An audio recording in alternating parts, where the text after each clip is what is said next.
Hello, and welcome to Read and Learn English. Today, I want to share a simple story. It's not long, but it means everything to me. My name is George, and I lived a quiet life with my wife, Martha. We had a small wooden house far from the city, close to nature, close to peace. We didn't have much, no electricity, no hot water, no money to save. But we had something stronger than all of that. We had love. Love was our light, our energy, our treasure. It was enough. More than enough. Martha was my sunshine. She was my home, my reason to smile every day. She woke up early each morning, cleaned the house, cooked our meals, and worked with joy in her heart. I worked as a builder, carrying heavy stones and building walls. It was hard work. My body was tired, but I never complained. We didn't have much money, but we had strong love, and we never felt poor. We had 3 children, Mark, Emily, and Leo. They were our world. We always gave them food before ourselves, clothes before buying anything for us. We never had extra money or free time, but we never complained. A hug from them, a smile from them, that was enough to forget hunger and pain. Sometimes our children got sick. Their little bodies were weak, their eyes full of tears. Those were the hardest nights. No sleep, no rest, only worry. We even sold our bed and warm blankets just to buy medicine. We just wanted to see them healthy and smiling again. There is nothing more painful than seeing your child suffer. One day, Mark said he wanted to go to college. He had a big dream. But dreams cost money, and we had none. The college said no. They refused him. Then Martha did something beautiful. She took off her wedding ring, her only gold, and smiled. She said, "George, our children are our real treasure. This gold means nothing to me." Years passed. The children grew up. They studied, got jobs, and moved to big cities. They had phones, busy lives, and children of their own. At first, they visited during holidays. They brought gifts and stories. But slowly, the visits stopped. The phone calls became short. The silence became long. I remember sitting on the porch every evening, looking at the empty road. Martha sat beside me, holding my hand. Her eyes were full of quiet hope, just like mine. I often said, "Maybe today they will come, my love." But the road stayed empty. Only the wind came. Only the birds sang. Martha never complained. She smiled softly, even when I knew her heart was heavy. She said, "George, life is busy for them. But we had our time. We had our joy." Still, I knew she missed them every single day. A mother's heart feels everything, even in silence. When Martha got sick, everything changed. Her breathing became slow. Her hands were cold. We had no money for doctors, no insurance, only our old love and old blankets. I called Leo, our middle son. I told him, "Martha is not well," but I ask for nothing. He didn't come. No visit, no call, just silence. Winter came, colder than ever. Our heater broke, and we couldn't fix it. We slept under 2 old blankets close to each other, sharing our warmth. I held her close and whispered, "It's cold, but your hug is enough for me." She smiled with her eyes closed, her hands soft in mine. Her love was still alive, still burning in her heart. Then one day, our children said it was time for a nursing home. They said we needed better care, more comfort, professional help. But I knew the truth. They had no time. No space in their lives for 2 old hearts still waiting, still hoping. We agreed. Not because we wanted to, but because we loved them too much. The nursing home was clean and quiet, but it was cold. It was far from our home, and even farther from their hearts. Our room was small at the end of a long hallway. It was close to silence, close to being forgotten. Every morning I woke up early. I put on my old shirt and sat by the door, watching and waiting. One nurse asked me, "Why do you wait, George?" No one comes, but I just smiled. Because hope never dies. Martha stayed in bed. She was weaker every day, but she still held the old family photos in her hands. She touched their faces gently, whispered their names, and smiled, even through her tears. I sat beside her. I held her hand and said, "I am here, my love, as long as you breathe." She looked at me with eyes full of stories, full of memories, full of love. Her heart was deep and endless, like only a mother's heart can be. Outside, the world moved fast. It was loud, full of change, but our hearts stayed the same. We remembered every birthday, every song, every little hand in ours. Life had taken many things from us, money, health, time, but it never took our love. Never. That love was still our home, still our treasure, still our light, even in the darkest nights. Sometimes, I whispered to her, "Do you think they will come today, Martha?" She smiled softly and said, "Maybe. Maybe they will remember. Hearts always remember." I wanted to believe her. I needed to believe her, because love teaches us to hope, always. Even when the days are empty, even when the nights are long, we still hope. This is who we are. Parents who gave everything without asking for anything back. We never counted the gifts. We never counted the visits. We only counted love. We only counted the memories. Martha and I built our life with our hands and our hearts. We found joy in small, simple things. Now we live in those memories. They are our gold. They are our diamonds. They will last forever. Every morning, I sit by the window. My hands rest on my knees. My eyes look at the road outside. I remember their small feet running. I remember their little voices saying, "Daddy, look at me." Now the road is empty, quiet. Only the wind sings. Only my memories speak to me. But I wait, because waiting is love. Because my heart still believes in family. Martha watches me. Her eyes are soft. Her smile is tired, but full of kindness. She says, "George, come sit by me. Rest your back. You have worked enough." But how can I rest when my heart is still standing, when my soul is still waiting? I wait for footsteps. I wait for laughter. I wait for the simple joy of seeing them again. Do you know what is funny, my friend?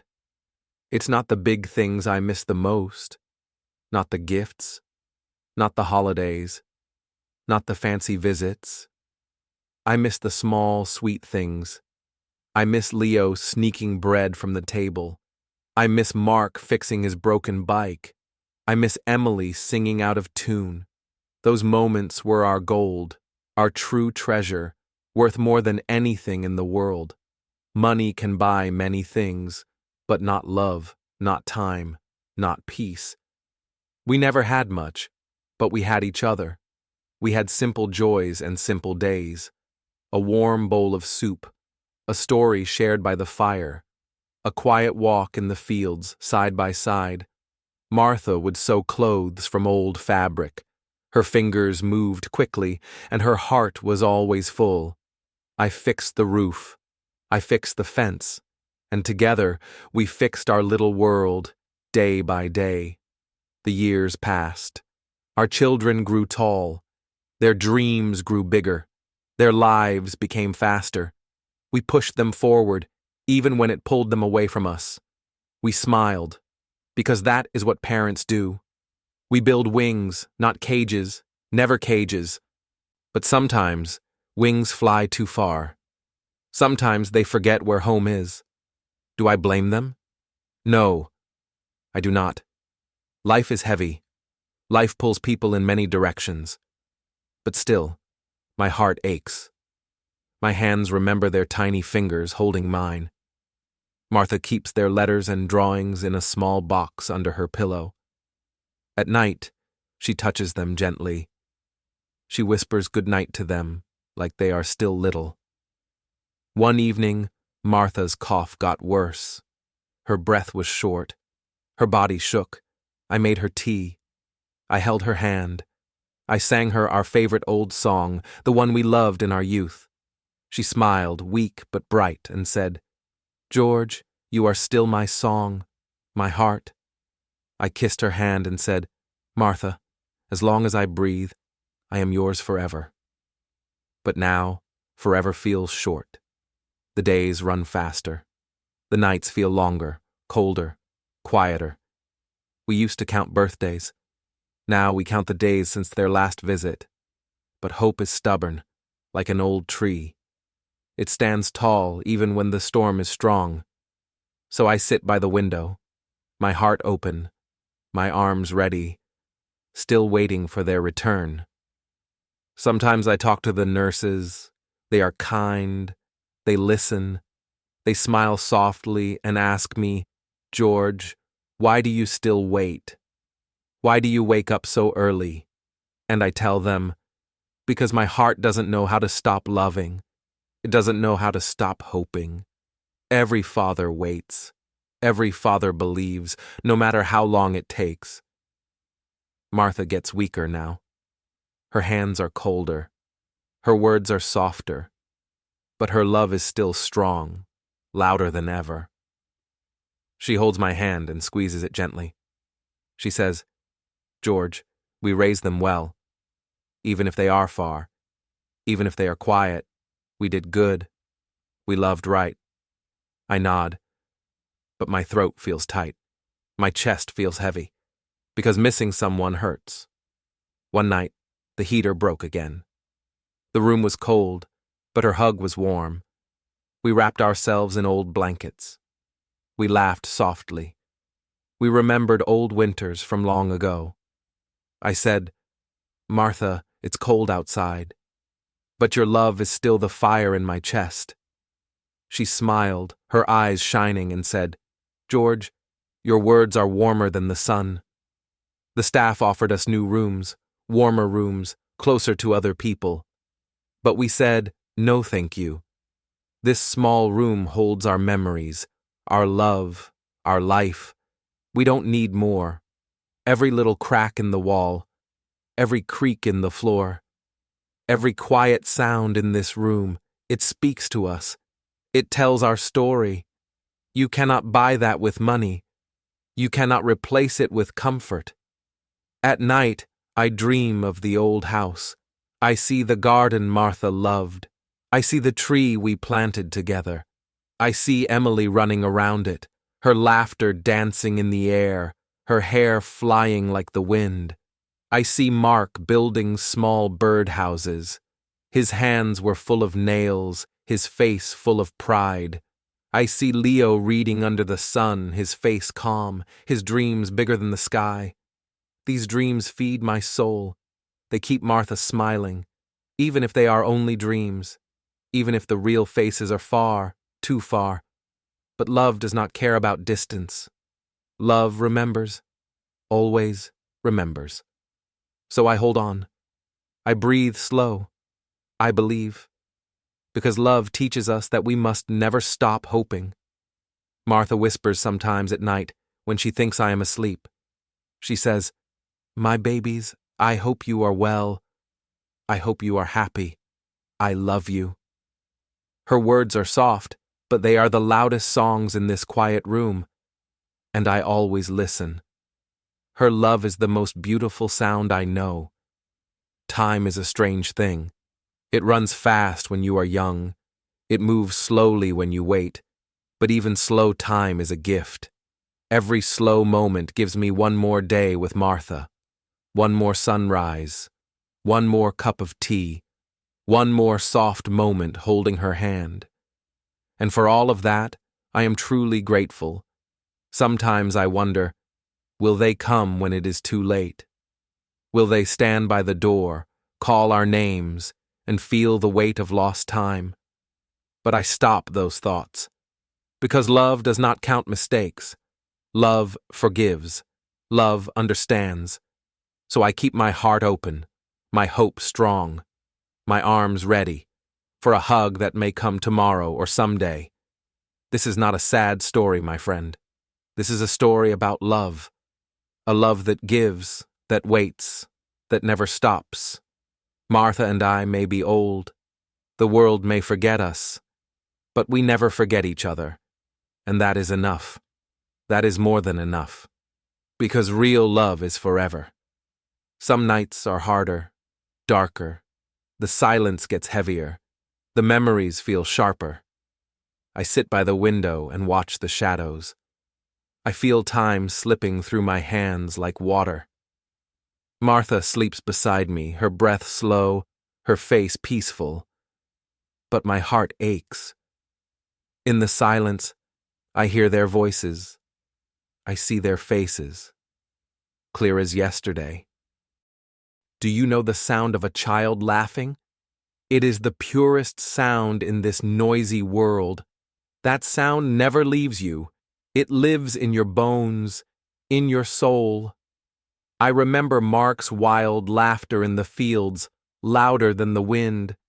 I remember Emily's soft giggles behind the trees. I remember her silly games, her joy.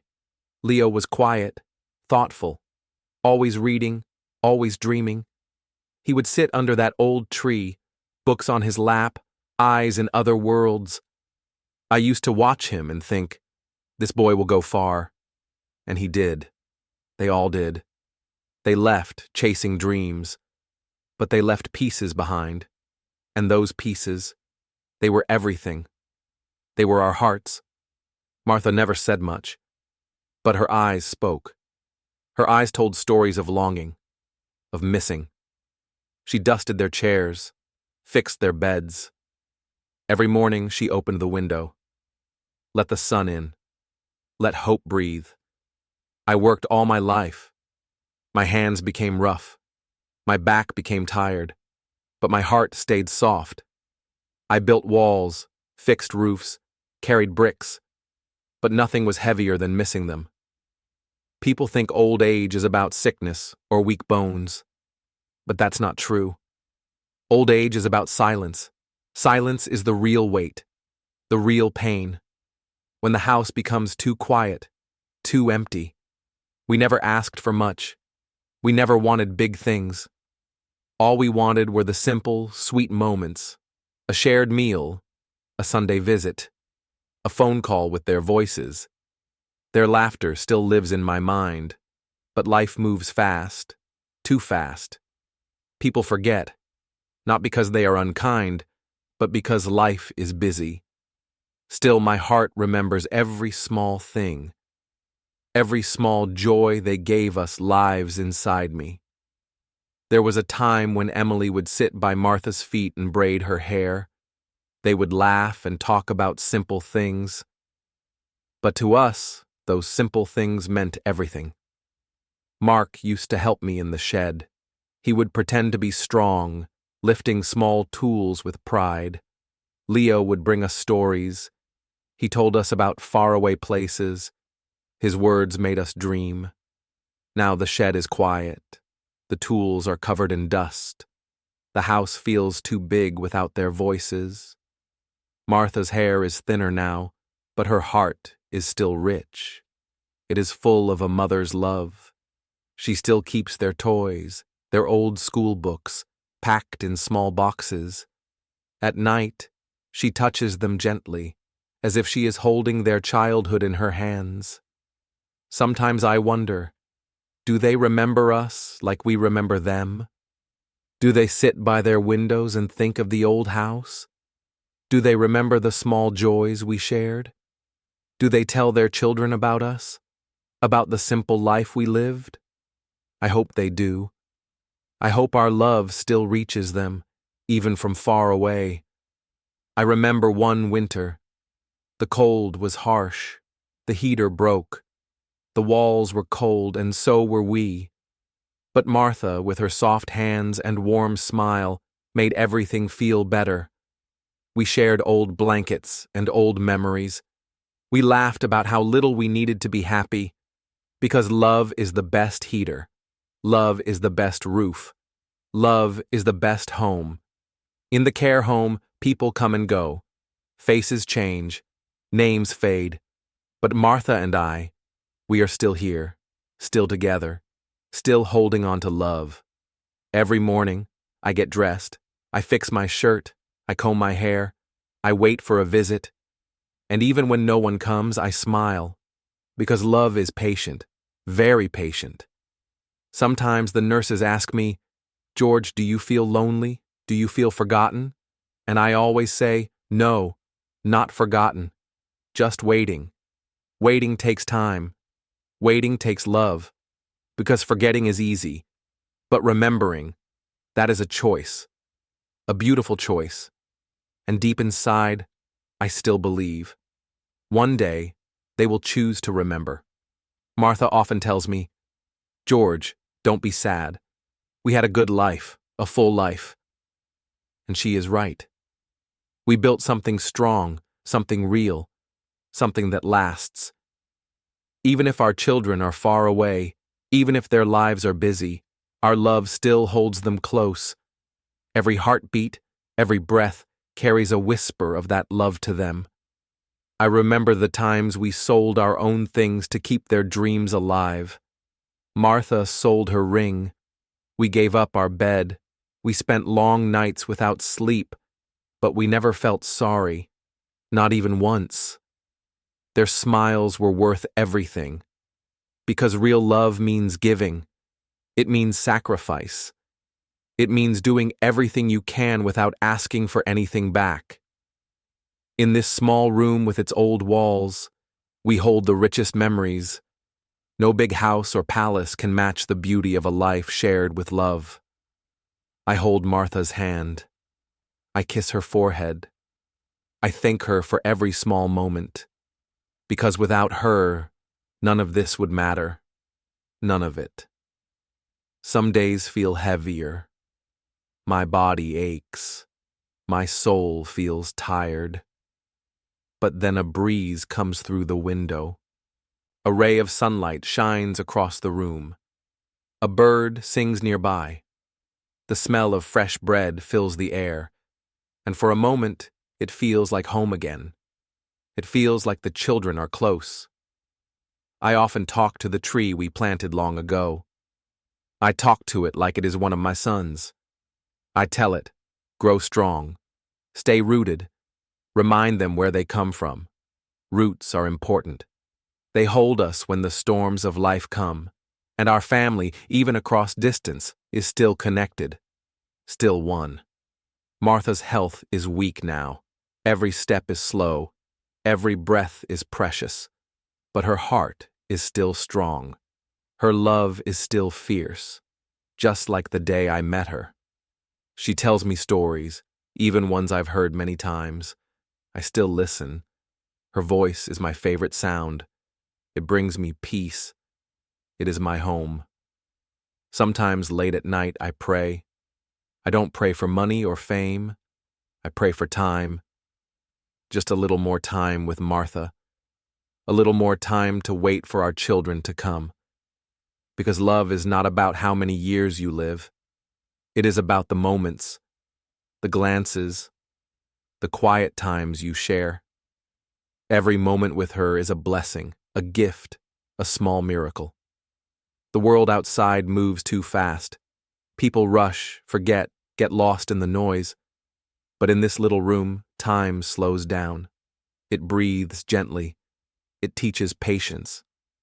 We don't have fancy things, but we have love. Pure, strong, unshakable love. And that is enough, more than enough. Because love is everything. Even after all these years, I still remember their tiny hands in mine, their small fingers soft and warm, so full of trust and life. I carried them on my shoulders. I still hear their laughter ringing in my ears. Those were the best days, simple, happy days. Days I wish I could live again. Martha would watch us with a smile, her eyes full of quiet pride. She loved being a mother. She loved every part of it, every hug, every tear, every small moment. We were never rich, but our hearts were full, richer than gold, because our family was our treasure, our reason, our joy, our everything. When Emily left for college, Martha cried quietly. She wiped her tears alone. She said, "It is good. She is growing." But then she added, "It still hurts, George." I held her close and told her, "This is life. We raised them to fly." But inside, I felt the same pain, the same empty space. Mark called sometimes, quick calls with busy words, but we were happy to hear his voice. Just hearing him was a gift, a small light of love. Leo wrote long letters. He talked about dreams and faraway places. Those letters were Martha's favorite. She read them over and over, but time has a strange way of taking things. It happened slowly. First, the calls stopped, then the visits, and finally, the silence came. At first, we made excuses. They are busy. Life is hard. We said we understood. But deep down, our hearts knew the truth, even if we didn't say it out loud. Even if we smiled and hid the pain. Now, in this quiet room with Martha beside me, I hold on to one thing. Hope. Hope that one day they will walk through the door and surprise us again. I see it in my mind. Their faces, their hugs, their voices filling the room. That hope keeps us warm. It keeps us breathing. It keeps us alive. Some days feel lighter when the sun shines, when the nurses speak kindly. Other days feel heavy. The cold creeps in. The memories return and hurt. But even then, Martha's hand in mine is enough, more than enough. In her touch, I feel our whole life, our story, our love. People say, "George, you are strong." But it's not strength. It's love. Love that does not fade. Love that does not give up, does not forget, does not break.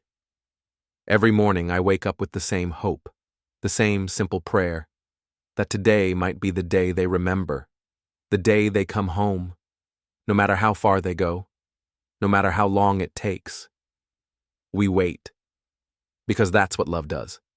It waits, it hopes, it forgives, it believes. Martha and I, we are not sad. We are thankful. Thankful for every memory, every breath, and we will keep waiting together, side by side, hearts full, always full. Tonight is quiet, softer than usual, as if the whole world is holding its breath. Martha sleeps calmly, her hand in mine, her face still beautiful, still mine. I watch her chest rise and fall. Each breath is a small miracle, a gift. I whisper, "Thank you, my love. Thank you for every moment, for every memory, for everything we shared." I know that time is short. I can feel it in my bones, in the quiet of the night, in the stillness around us. But I am not afraid, because real love never ends. It stays. It lives on, even when we are gone. If this is the last chapter of our story, then it is a good one, a full one, a sweet one. I close my eyes, smile softly, and hold her hand a little tighter. Forever.